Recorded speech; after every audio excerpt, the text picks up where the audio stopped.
Good morning and happy Tuesday. Today is February 17th. I just wanted to kind of talk about some of the incentives that have come out since full self-driving is now gone. I also kind of want to talk about what that kind of means for everybody else.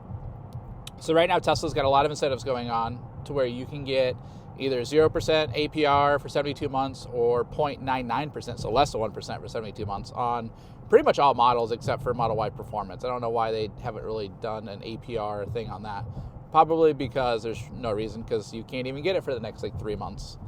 I find this interesting because the Model 3 Performance, the Model 3 Long Range, rear-wheel drive and Premium, and also Model Y Standard are pretty solid deals. Like, you can get a lot of car for the Model 3 Standard, so I'm very interested in that.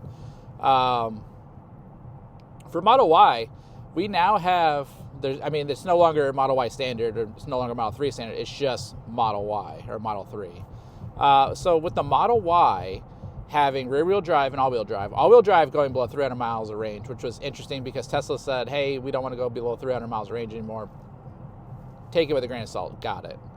It's like almost 300. So I guess they said, hey, close enough, whatever.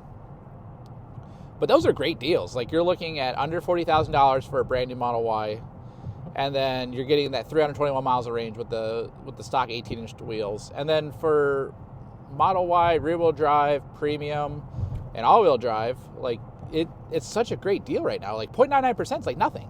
I remember buying a 2024 Model Y long range for 0% interest, and when I went to go trade it in, I think I put $5,000 down. That's what I had for trade-in, and I still made, I didn't make money, but I still was relatively even after, a short amount of time, which to me makes sense because I'm not paying interest. So if I was paying interest, I'd be screwed because I would just be at zero or owing money.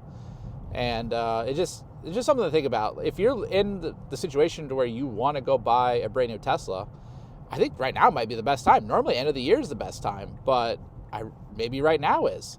I've just never seen all those cars that low of a price right now. And it could be because maybe S and X are, they're being discontinued, so now they need to bump up volume on the other models because in order to make up for that loss, especially with the Optimus not being out yet. So it just makes you wonder a little bit of what their ideas are. It's still Q1.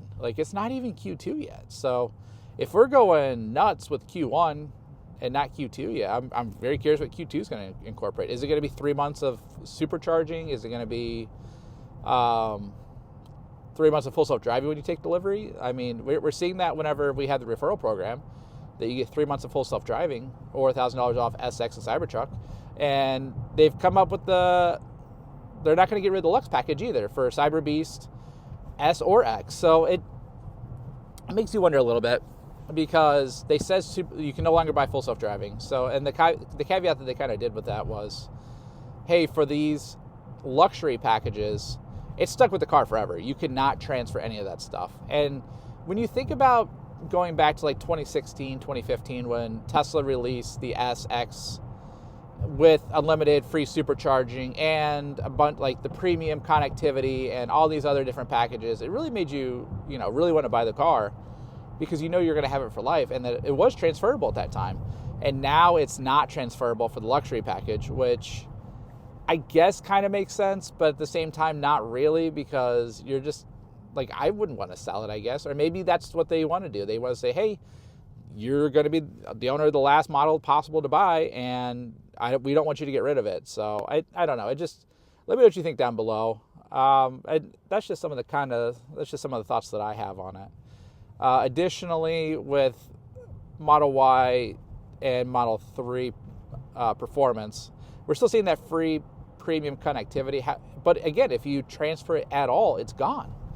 And I think Jeremiah Jones ran into that, where he was trying to get the car from his, I don't know if she's a girlfriend or a fiance or anything like that, but try to transfer it in the app to him because he had a bunch of referral credits and wanted to buy full self-driving with it and then transfer it back. And as soon as they did that, they stripped it. And it's why would you strip that off the performance model? To me, I don't know. Maybe Plaid and Performance should be held to a different level of standard when it comes to keeping stuff with it, because that's a lot of that resale value, or at least in my opinion it is. And if you go to strip that stuff off whenever you go to trade it in, I don't know, man. It just kind of puts like a weird taste in your mouth of like, all right, well, this isn't actually tied to the car anymore. It's tied to the first owner, and I don't know. I don't love that as much, but it doesn't matter because they're not going to be selling them after next quarter anyway. Some other things kind of going on with Tesla. So they are ramping up the Optimus in Fremont.